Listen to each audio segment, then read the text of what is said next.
I get the voice of boxing with George Fox, and I've loved the last couple of days. I love a story, George. And you're trying to drum one up here. I mean, obviously it's the low blow, or was it legal the first time around with Usyk and Dubois, but second time around, TalkSport Studios, you and him, and then on that stage, you and Don. Well, I mean, it's a great narrative, isn't it?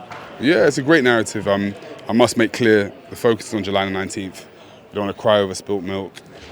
This stemmed from a question, and I think it's been blown out of proportion now. Our focus is very much on doing something about tomorrow because you can't do something about yesterday. Let me just make that clear. But yeah, it's a narrative.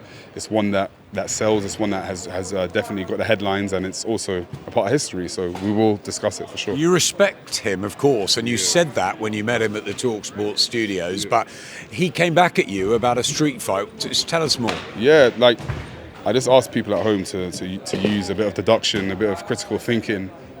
Why do you think a man who's always been so cool throughout every press conference, even despite the games of like someone like Tyson Fury, the mind games, the things that he said, despite anything that he's been in before, all of a sudden me, within 1 minute, he's offering me a street fight? It's because I rattled him. And a man in his core, in his heart and soul, always knows the truth. And this is why I said before, and I've said it multiple times, and I'll look directly in the camera and tell you, this is a man who doesn't like body shots, who was stopped by Beterbiev in the amateurs, hit with a body shot and complained that it was low. This is a man who Anthony Joshua hit with body shots, perfectly fine body shots, and he was gesticulating to the referee that he was hit low. This is a man whose ex-coach came out and told us that he doesn't like being hit to the body. This is a man who Martin Boccoli said that he stopped with a body shot in sparring, and there's been validity to that story.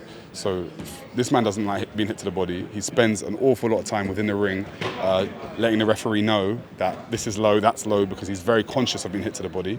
And it's a massive factor. This is heavyweight boxing. If you stop someone with a body shot, you stop them. So we don't want that opportunity taken away from us again, because it already has happened one time. He's a wonderful fighter, Alexander Usyk, the best of his generation. You've got to try everything. You did it at TalkSport. Your dad was doing it up there. I mean, talking about sort of lying and cheating. I mean, it was a lot of pressure on Alexander. Do you think that was fair? And he sort of got frustrated and pretty much walked off at the end. Yeah, look, this guy's always kept his cool. Why? Like, again, people forget. We're not playing tiddlywinks. This is professional boxing. There's going to be a victor. These guys are going into war. This is physical, this is mental, this is spiritual, this is emotional warfare. This man has had a clean run. He's unbeaten. Why on earth would we go and do the same as everyone else has done to end up the same?